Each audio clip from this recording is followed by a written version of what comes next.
Mares agrestes de Irlanda.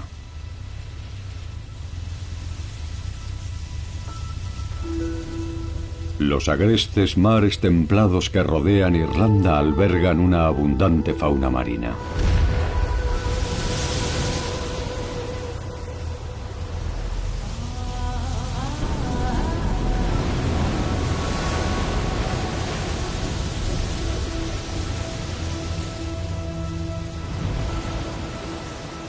Las tormentas del Atlántico Norte que azotan estas costas traen consigo fertilidad y olas de vida en constante evolución.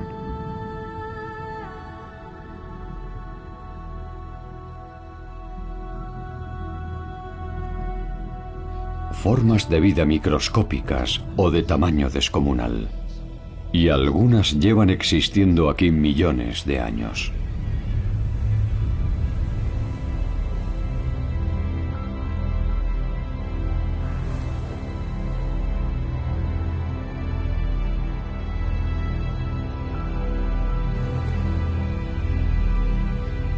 La impronta del ser humano en este mundo solo se remonta unos 100 años atrás. Pero ¿qué consecuencias ha tenido y cómo ha afectado a la vida de los magníficos seres que tradicionalmente habitan este entorno natural?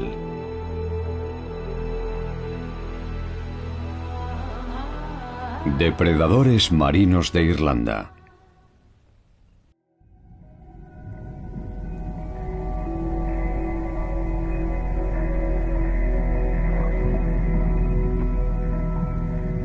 Los tiburones están entre los seres vivos más antiguos del planeta. Llevan 400 millones de años paseándose por los océanos del mundo. Y en ese tiempo han evolucionado hasta ser criaturas casi perfectas. Superdepredadores en la cúspide de la cadena alimentaria.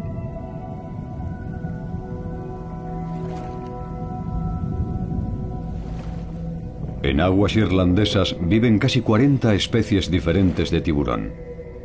Las más comunes son el tiburón peregrino, la tintorera o tiburón azul y el tiburón cailón de aspecto parecido al tiburón blanco.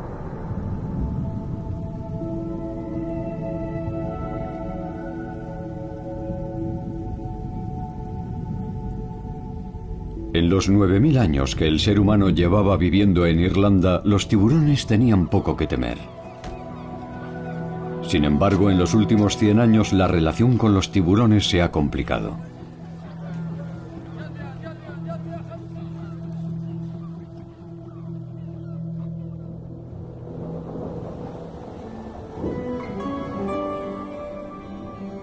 Con los cambios de estación, los animales emigran a lugares donde abunda el alimento y a lugares donde puedan parir sus crías en condiciones seguras.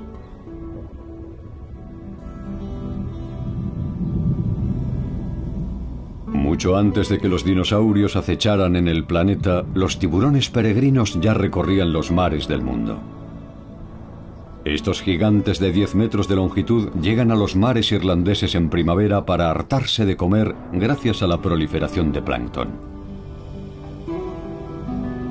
Al consumir los millones de pequeños moluscos y peces inmaduros que componen el zooplancton, funcionan como un gigantesco regulador de la cadena alimentaria marina.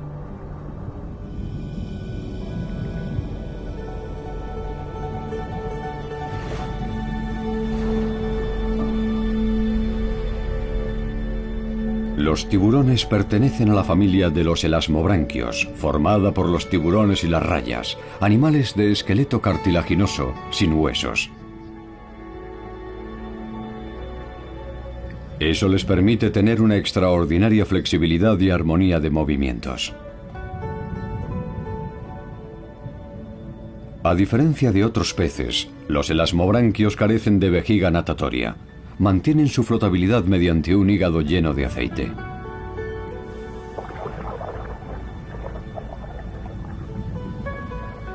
La especie más pequeña de tiburón presente en aguas irlandesas es también la más común, la pintarroja.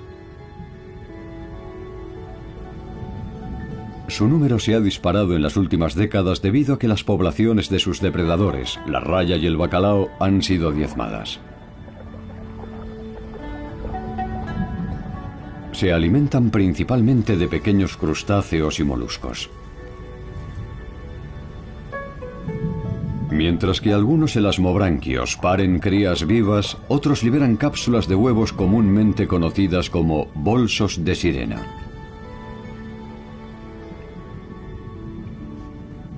Acaba de entrar el otoño, y dentro de este bolso, una diminuta pintarroja ya está casi lista para salir al mar abierto.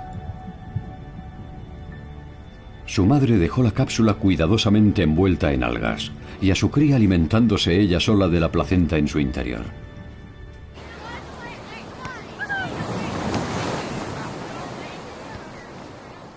En otro tiempo, bahías de aguas poco profundas como la de Liscanor, en el condado de Clare, habrían atraído a un gran número de tintoreras y cailones durante los meses de verano, pero hace mucho que ya no sucede.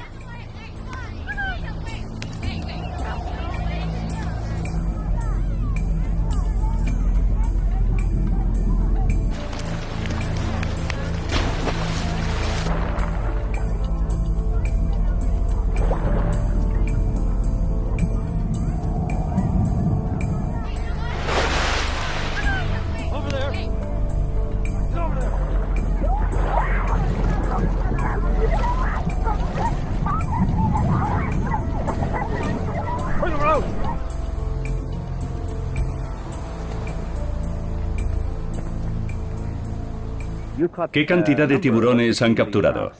14 o 15 en esta costa.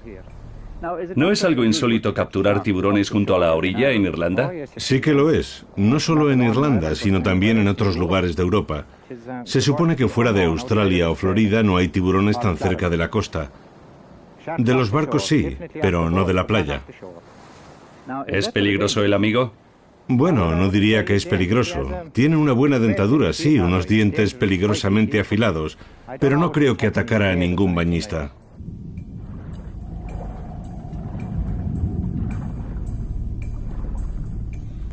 Uno de los mayores tiburones depredadores que tenemos en aguas irlandesas es el cailón. Puede alcanzar los 3 metros de longitud, es una versión reducida del tiburón blanco y está emparentado con él. Solía haber grandes cantidades por todo el Atlántico nororiental, pero hubo gran actividad pesquera sobre ellos, principalmente a cargo de barcos noruegos, que no tardó en hacer desaparecer muchos cailones. Entonces abandonaron las aguas noruegas, donde su población había sido diezmada, y emigraron a los mares de las Islas Feroe, pero allí también los capturaban y se desplazaron hasta la costa occidental de Irlanda, donde también eran capturados. Desde allí, emigraron a aguas canadienses, donde la captura también fue importante. Hubo un gran descenso de población. Ven aquí, maldito. La población de cailones se redujo drásticamente, quedó menos de un 10% y se clasificó como especie en grave peligro de extinción. Por tanto, en los últimos años se ha prohibido su captura en el Atlántico nororiental. Pero eso no ha impedido su captura accidental en otras zonas y se sigue pescando a escala reducida en aguas canadienses. Son desembarques relativamente pequeños, pero es una actividad pesquera comercial y están protegidos en aguas europeas. Si existe una sola población en el Atlántico Norte, debería estar protegida en ambas zonas. Así no tiene sentido.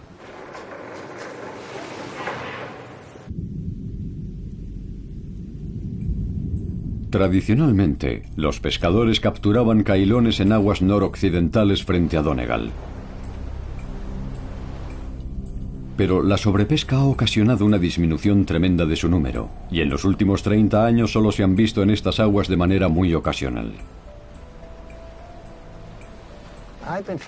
Llevo dedicado a la pesca del tiburón más de 20 años, casi siempre en esta zona, pero los he capturado por todo el mundo. Hace 20 años nadie capturaba un solo cailón en toda esta zona, no había nada. Pero antes de llegar a eso, si hablas con los fletadores ya mayores te cuentan que pescaban cailones con relativa facilidad y de buen tamaño. Algunos dicen que podían pescarlos bastante cerca de la costa, pero eso era en los años 50 y 60. De unos 12 años para acá han empezado a volver poco a poco. Al principio capturábamos ejemplares pequeños, pero la semana pasada atrapé un par que pesaban cerca de 440 kilos. Cada año son más grandes, pero son difíciles de pescar. En las 7 últimas salidas no hemos hecho una sola captura. Esperamos conseguir alguna pronto.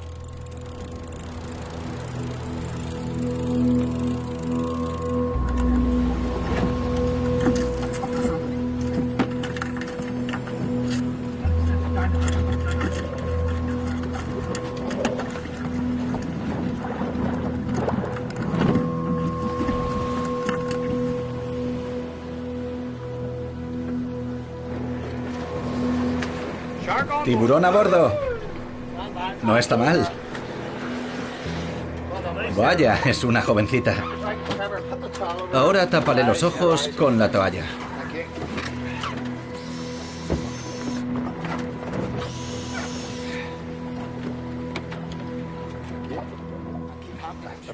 El propósito es preservar estos peces.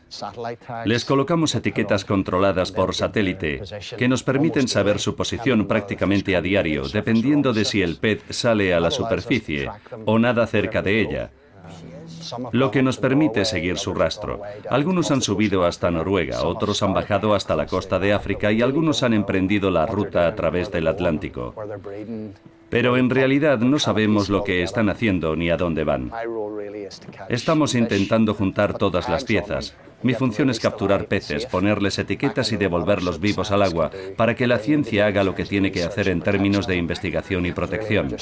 Solo intentamos juntar las piezas de ese gran rompecabezas para descubrir qué está pasando con estos animales y saber cómo protegerlos. Pero la verdad es que son muy difíciles de capturar.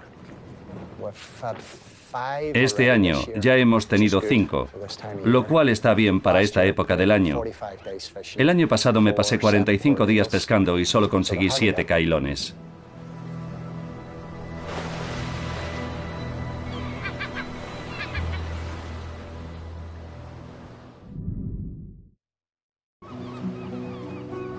Durante siglos, las comunidades del litoral irlandés pescaban el tiburón peregrino por sus aletas y sus enormes hígados llenos de aceite.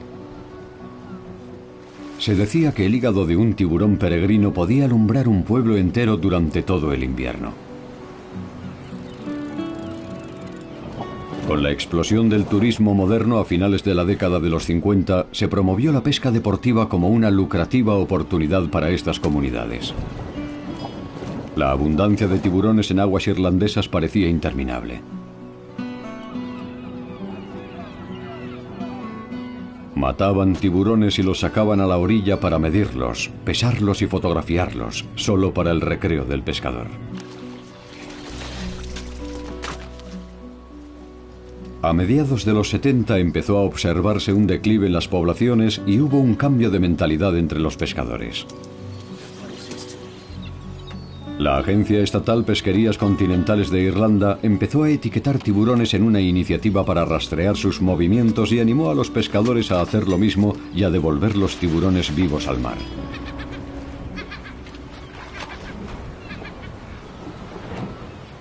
El fotógrafo checo George Karbas lleva 10 años viviendo en el condado de Clare. Su cometido es fotografiar los tiburones de la costa irlandesa y relacionarse con ellos. Estamos a unas 20 millas al suroeste de Cork y hoy tenemos unas condiciones estupendas. Tenemos ya las primeras tintoreras en el agua, muy excitadas. Ojalá consigamos más. Intentaremos nadar con ellos, a ver si hay suerte y conseguimos más tiburones.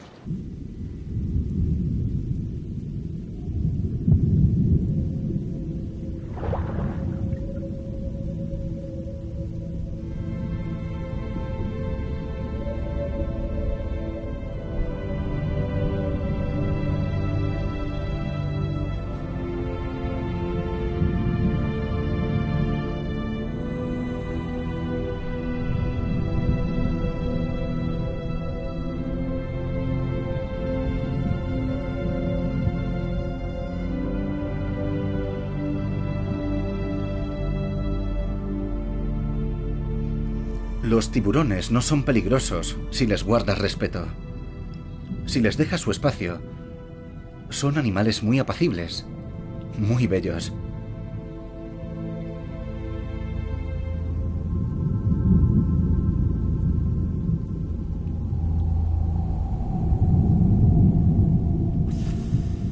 mí me daban miedo los tiburones. Con cualquier animal del planeta, ocurre que después de pasar un tiempo con él, aprendes a acercarte, a comportarte, porque ya conoces sus comportamientos, su lenguaje corporal. Es lo primero que hay que saber de los animales antes de intentar acercarse a ellos.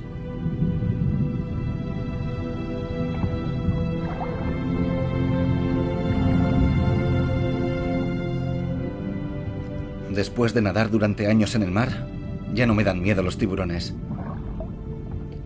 La impresión que nos dejaron esas películas americanas fue pésima. En la realidad, son los tiburones los que nos tienen miedo.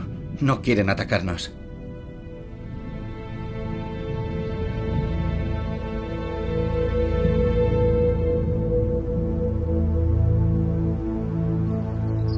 La actividad glaciar al final de la última glaciación creó fértiles bahías de aguas poco profundas alrededor de Irlanda, como la bahía de Clew en el condado de Mayo y la de Tralee en Kerry.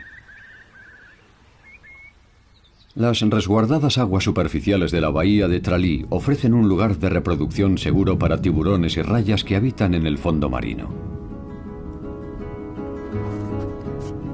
Es pleno verano en las aguas poco profundas y el movimiento de las mareas sacude la vegetación y a los animales de un lado a otro sobre el lecho marino.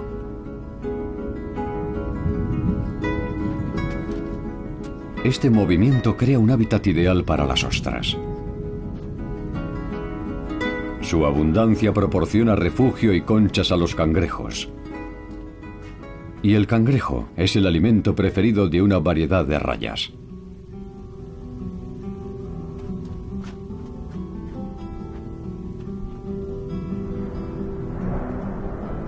La mantarraya. Acuden a la bahía de Tralee a principios del verano para reproducirse y darse el festín con los abundantes cangrejos. La mantarraya solo utiliza la picadura venenosa de su cola si se siente amenazada.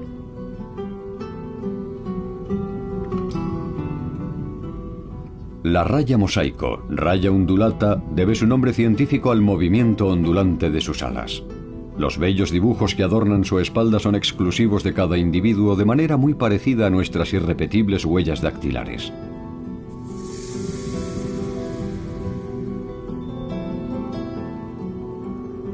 Los peces lofiiformes, en cuyo grupo se encuentra el rape, son de los animales marinos más impactantes. Su nombre está relacionado con el reclamo que crece en la parte delantera de su cabeza. Se sirve de él para atraer a pequeños peces mientras permanece completamente inmóvil hasta que están al alcance de sus potentes mandíbulas y dientes. El nombre de rape se asignaba antes a otra especie, el tiburón ángel. Pero cuando las poblaciones de tiburón ángel quedaron diezmadas a causa de la sobrepesca, los restaurantes empezaron a servir el lofiiformes como rape. Por desgracia, estas dos magníficas criaturas se encuentran actualmente al borde de la extinción.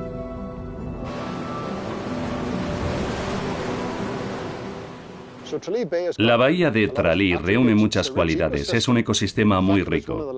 El hecho de que sea uno de los últimos criaderos de ostras autóctonos que quedan en Europa atrae a muchas especies, incluidos tiburones y rayas que no encontramos en otros sitios.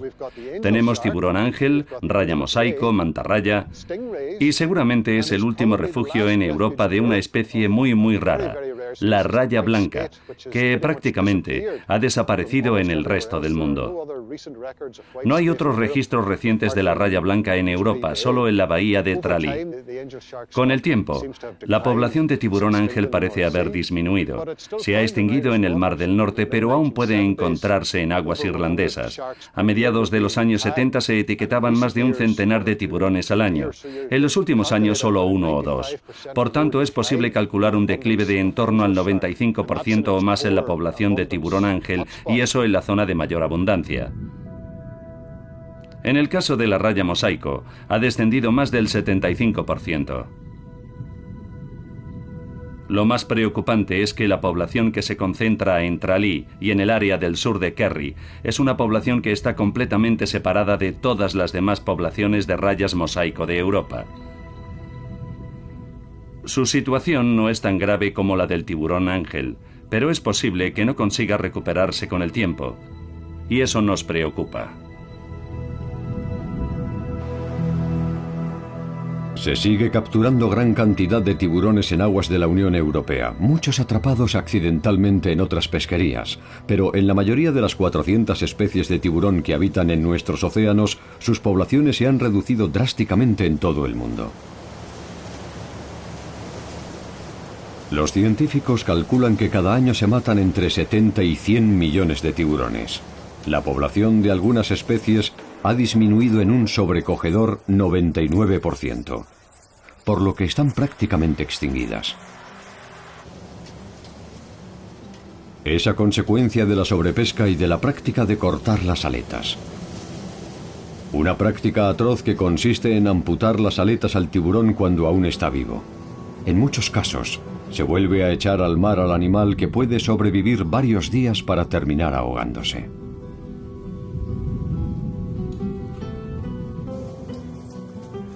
La aleta de tiburón es un producto muy valorado, sobre todo en el mercado asiático, donde se utiliza para la apreciada sopa. En algunas culturas asiáticas tiene mucho prestigio y en otra época la realeza solía tomar sopa de aleta de tiburón y se servía en los banquetes. Hoy en día es signo de distinción servirla en banquetes y bodas, si no, el banquete no se considera digno. No está demostrado que la aleta de tiburón tenga propiedades curativas, ni siquiera que tenga un sabor especial. Esas sopas llevan caldo de ave en grandes cantidades para darle sabor, y lo único que aporta la aleta es una textura viscosa. De hecho, hasta puede ser perjudicial. Se han detectado altos niveles de contaminantes y sustancias químicas en la sopa de aleta de tiburón.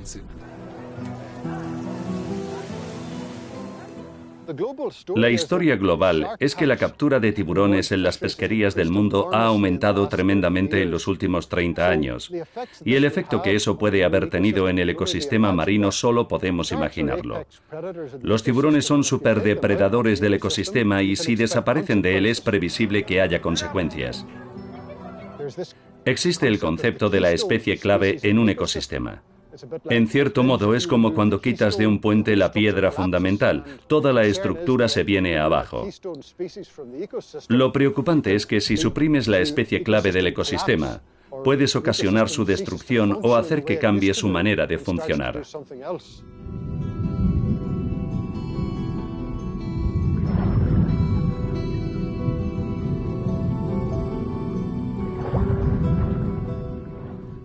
Supongo que la gente tiene prejuicios contra los tiburones, porque se pintan como feroces devoradores de hombres. La gente solo los ha visto en fotos o en vídeos en los que echan carnada en el agua y provocan que actúen agresivamente. Cuando los ves bajo el agua nadando a tu alrededor en armonía, cambia totalmente tu forma de verlos. Son animales increíbles, majestuosos. Muchos prejuicios provienen del miedo a lo desconocido. A todo el mundo le asustan los tiburones después de ver la película Tiburón por el miedo a lo desconocido. A un ataque que no sabes de dónde procede, como cuando estás nadando en aguas profundas y no sabes lo que hay debajo de ti. Si se conociera, aunque solo fuera su biología, se sabría que los tiburones no atacan a personas al azar sin ningún motivo. Cada año se matan entre 70 y 100 millones de tiburones, pero el número de personas que mueren en todo el mundo atacadas por tiburones está entre 5 y 10. Es una cantidad ridícula teniendo en cuenta el número de personas que entran en el agua.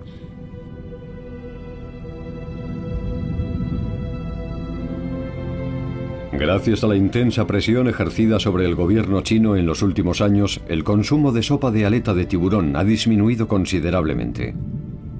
Pero aún queda mucho por hacer para que las poblaciones de tiburones tengan alguna oportunidad de recuperarse.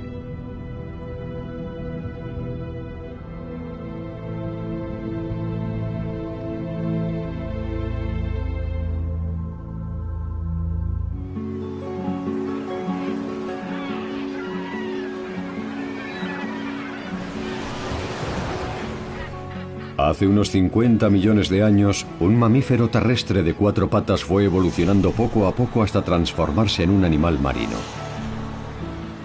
Durante un largo periodo de adaptación, los delfines prescindieron de sus patas traseras y desarrollaron extraordinariamente su sentido del oído para adaptarse al oscuro mundo submarino.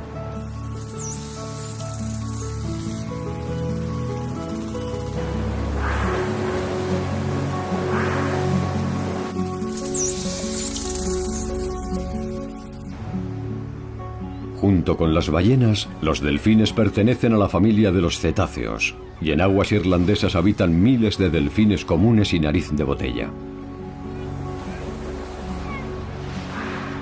Son muy queridos y a menudo se nos presentan con un halo romántico, pero ¿hasta qué punto la idea que tenemos de ellos como seres inteligentes y sensibles se ajusta a la realidad?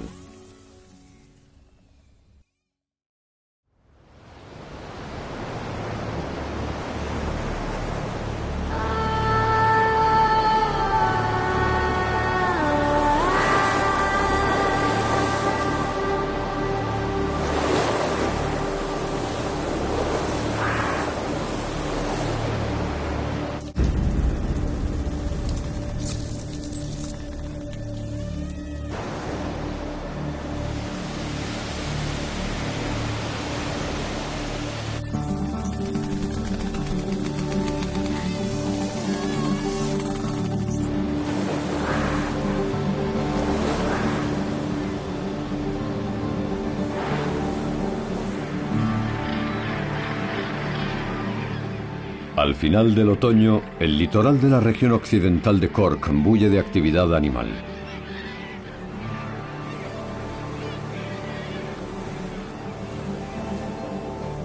En el centro de esta abundancia están los bancos gigantescos de peces que se concentran aquí para tener a sus crías.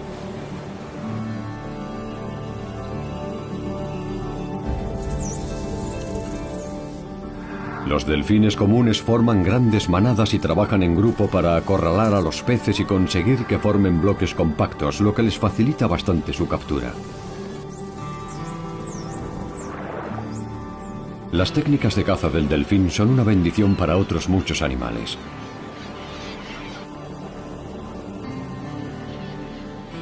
Alcatraces y gaviotas han aprendido a aprovecharse del festín.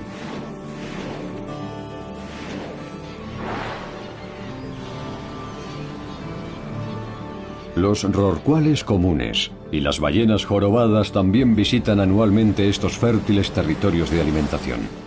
Y hoy han escuchado el tumulto desde una distancia de varios kilómetros.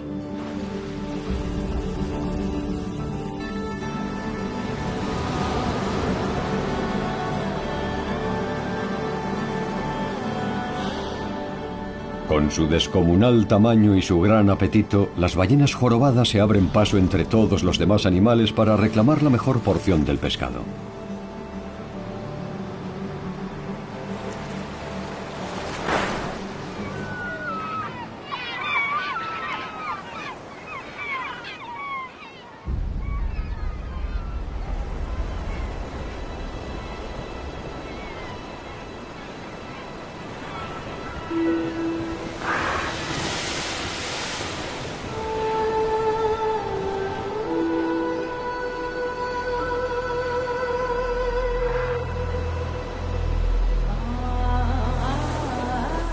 El grupo irlandés de ballenas y delfines lleva estudiando los cetáceos presentes en aguas irlandesas desde 1990.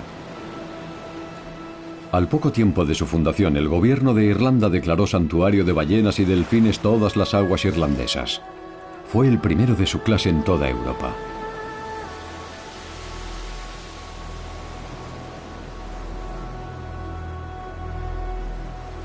En 2011, la familia del difunto político Charles Haughey ofrecieron al grupo un queche con casco de acero de 17 metros de eslora, el Celtic Mist, en reconocimiento a su valiosa labor de conservación.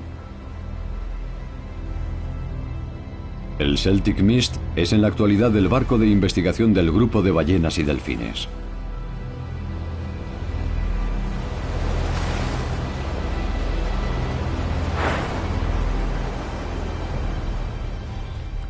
Es difícil conocer los efectos de la pesca en la distribución y abundancia de delfines. No sabemos si ciertas especies son importantes en distintas épocas del año, qué efectos tendrá en la población de delfines, que las poblaciones de caballa se reduzcan o que las poblaciones de arenque estén desapareciendo, si podrán sustituirlas por especies diferentes. Debe protegerse de igual modo el alimento, el lugar donde viven, sus zonas de descanso y de reproducción, como el número real de animales.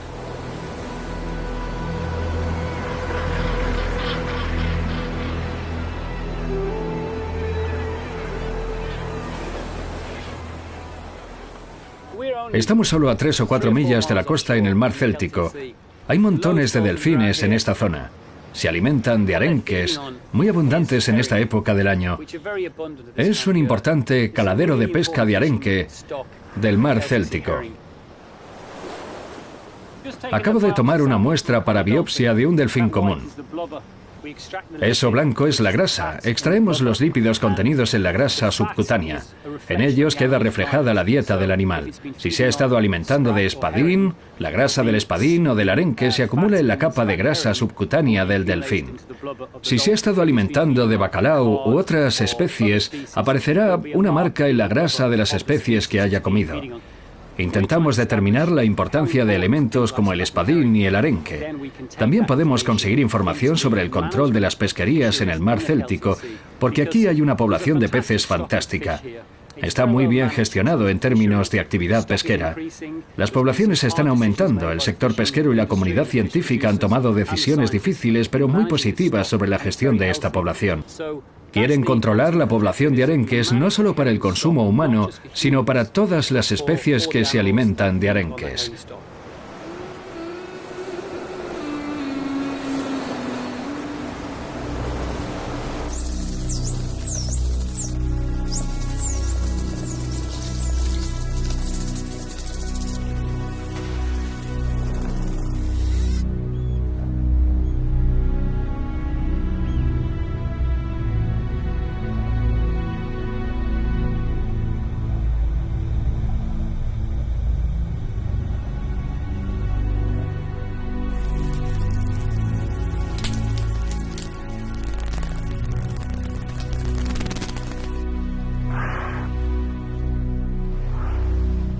Aunque los delfines se extienden por todos los mares de Irlanda, hay un grupo muy especial que habita en las aguas protegidas del estuario de Shannon.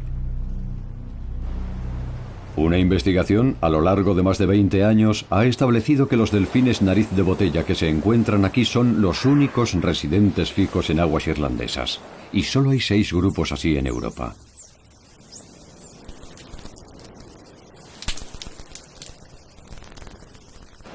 Desde hace unos años el nivel de ruido en el estuario ha crecido bastante debido al aumento del tránsito marítimo.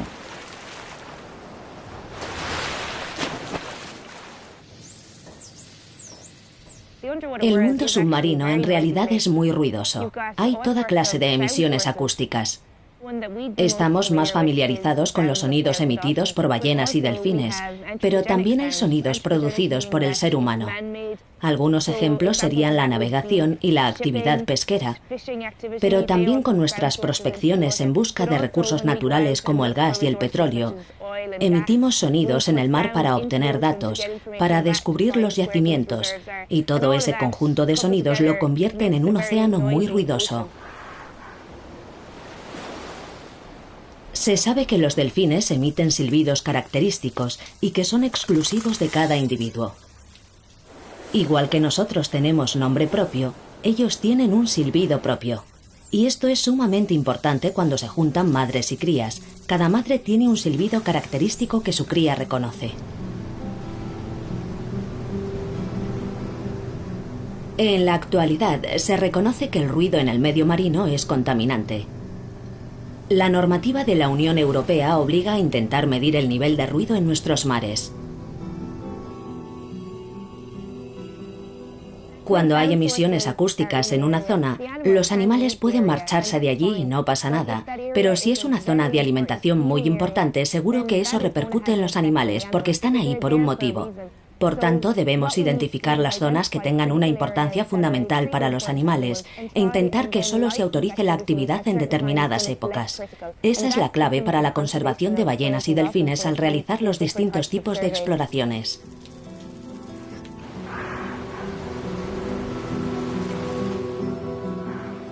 Aunque las ballenas y los delfines están protegidos en aguas irlandesas, hay actividades mar adentro frente a la costa que afectan directamente a muchos de los delfines que viven en estos mares.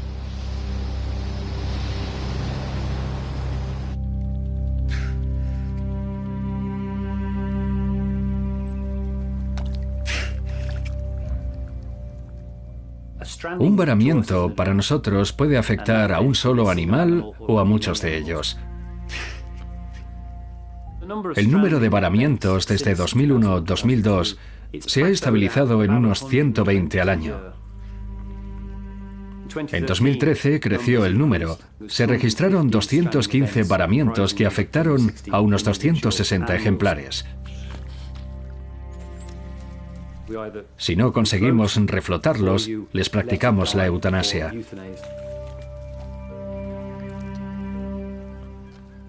Una investigación reciente se centró en un varamiento cerca de la isla de Achill, y estamos prácticamente seguros de que aquel varamiento estuvo causado por la actividad pesquera.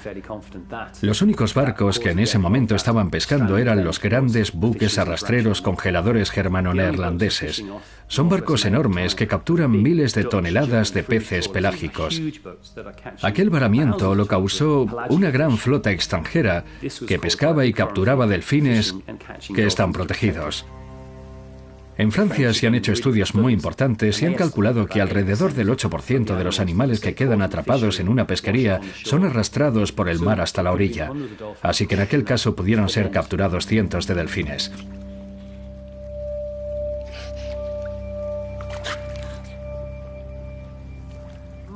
Prácticamente todos los años tenemos algún incidente.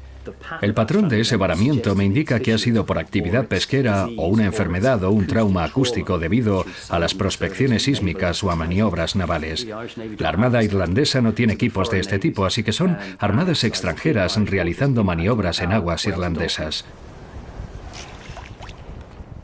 Por tanto, debemos tener en cuenta el factor acústico porque ellos viven en un mundo acústico. Debemos controlar los efectos de nuestras emisiones acústicas en el mar.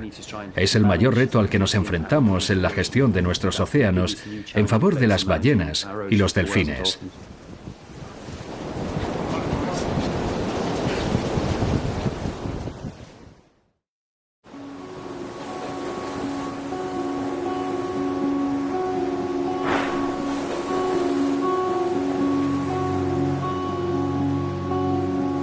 Las aguas irlandesas siempre han servido de refugio a los delfines. No solo la mitad de la población europea de delfines nariz de botella vive en estos mares, sino que además decenas de miles de delfines comunes rodean cada año estas costas en un ciclo eterno de alimentación y reproducción.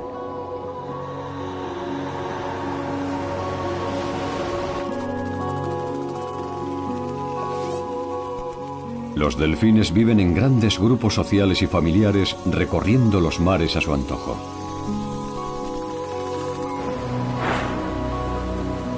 Aunque en los últimos 30 años un número creciente de delfines solitarios han sido avistados frente a las costas.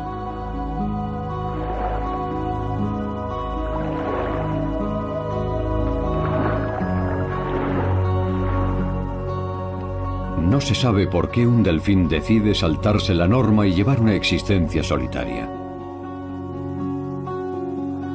Los delfines solitarios, igual que los demás delfines, hacen gala de una sociabilidad natural. Comparten una curiosidad con nosotros. Y parecen buscar la compañía humana, casi tanto como nosotros la suya.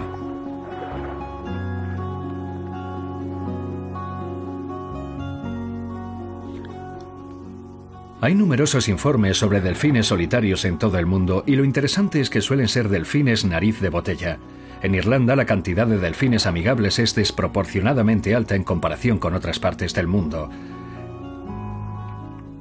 Es un fenómeno extraño y pienso que para que ocurra tienen que darse dos circunstancias: cierta combinación de especies de delfín en una zona determinada y que haya personas dispuestas a conseguir que los delfines se acostumbren a los seres humanos.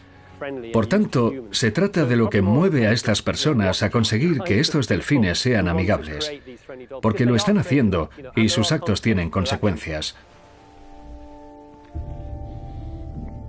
La típica hembra de delfín nariz de botella puede tardar 10 años en alcanzar la madurez para criar. Los machos tardan mucho más, entre 20 y 30 años, para poder reproducirse. El periodo de gestación es de 12 meses. La cría permanece junto a su madre 2 o 3 años, es decir, que tienen un periodo muy largo de crianza.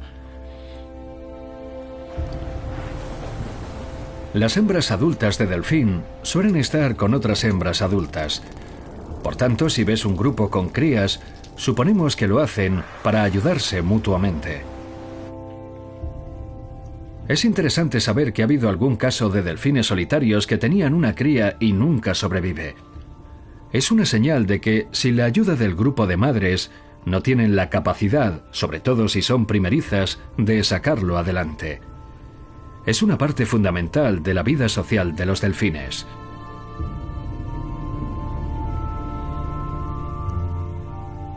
Los machos no participan en la crianza. De hecho, compiten entre ellos para acceder a la hembra y fecundarla. Sabemos que algunos delfines nariz de botella matan a las crías para que las hembras tarden menos en volver a estar preparadas para aparearse.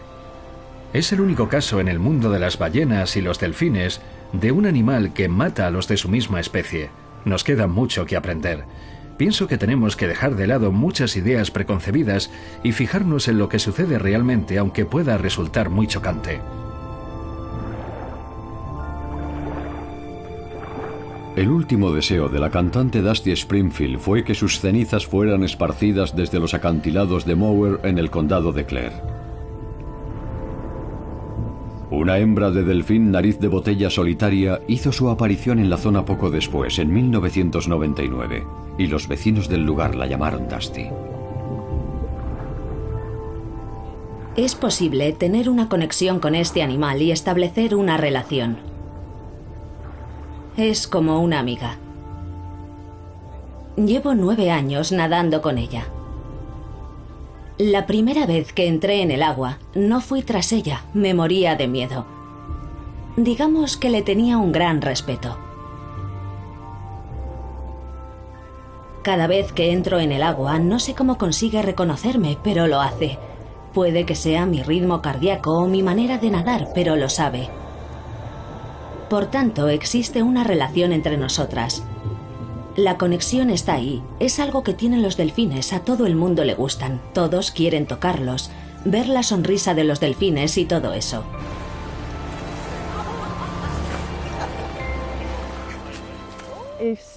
He visto a Dusty ponerse agresiva con la gente.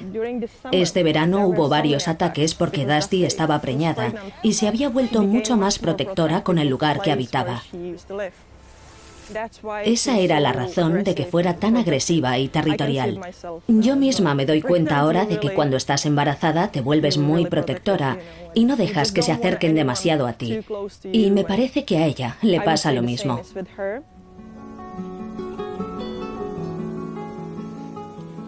Llevamos una década observando a Dusty. Miles de personas han venido a verla y siempre les ha sacado una sonrisa durante más de 10 años. Pero hubo un accidente y de repente ya era un delfín malo, agresivo y que podía matar a la gente. Antes de empezar a decir cosas así, deberíamos examinarnos a nosotros mismos, lo que hacemos en el agua y cómo es nuestro comportamiento hacia ellos. Por tanto, eso es lo primero que deberíamos preguntarnos antes de decir sin más que es un delfín peligroso. Normalmente los ataques tienen lugar cuando la gente no respeta al delfín. Ese es el problema. Su actitud. Saltar sobre el delfín, querer tocarlo a toda costa, son actitudes equivocadas.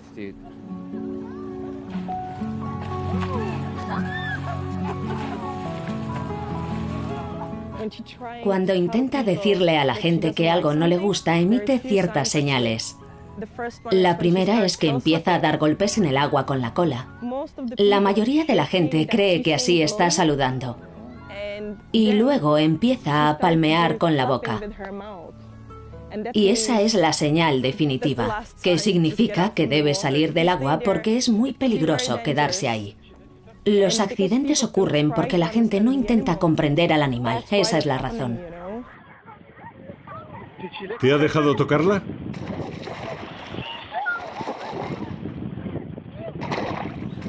Delfines amigables han matado a gente o han causado roturas de costillas y brazos. Los delfines están todo el tiempo dándose golpes entre ellos. Si un delfín sacude a otro con su cola, no pasa nada, están acostumbrados. Pero a una persona puede herirla. Y si un delfín comienza a ser agresivo con los humanos, entonces es cuando se toman medidas. Les disparan, los apartan, así que hay que tener cuidado. Pienso que las personas que nadan con delfines deberían ser conscientes de que sus actos tienen consecuencias. Si analizamos los incidentes registrados en todo el mundo, en el 80% de los casos, el delfín termina muerto o gravemente herido como consecuencia de su interacción con humanos. Relacionarse con nuestra especie es peligroso para ellos. Y a veces son accidentes, pero son consecuencia de su amistad con el ser humano.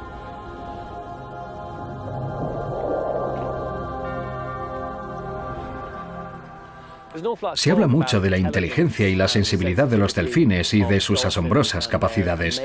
Yo tengo mis dudas respecto a todo eso. Gran parte del trabajo sobre su inteligencia se basa en acuarios, parques marinos, etc.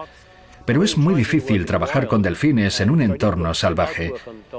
Pienso que viven en un medio completamente extraño, bajo el agua, en un mundo de sonidos. Por tanto, interpretar cómo se ven entre ellos, cómo ven el mundo y cómo ven su lugar en él es muy difícil. Sabemos que tienen una capacidad asombrosa para la comunicación, principalmente acústica, pero ¿por qué no iban a tenerla? Viven en el mar, donde el sentido del oído es mucho más importante que el de la vista. Sabemos que tienen estructuras sociales muy sofisticadas, que la interacción entre ellos es considerable, pero de ahí a decir que tienen una inteligencia privilegiada, yo me permito ponerlo en duda. Aunque es posible que esté siendo muy escéptico, pero lo que sí podemos afirmar es que las ballenas y los delfines se han adaptado maravillosamente al mundo en el que viven. Estamos cambiando su mundo, cada vez lo hacemos más ruidoso y eso tendrá repercusiones para ellos. Ser conscientes del medio en el que viven, lo que hacen y qué sentidos tienen, nos da la oportunidad de intentar reducir al mínimo nuestro impacto sobre ellos. Tenemos una costa fantástica para compartirla y será mejor para todos.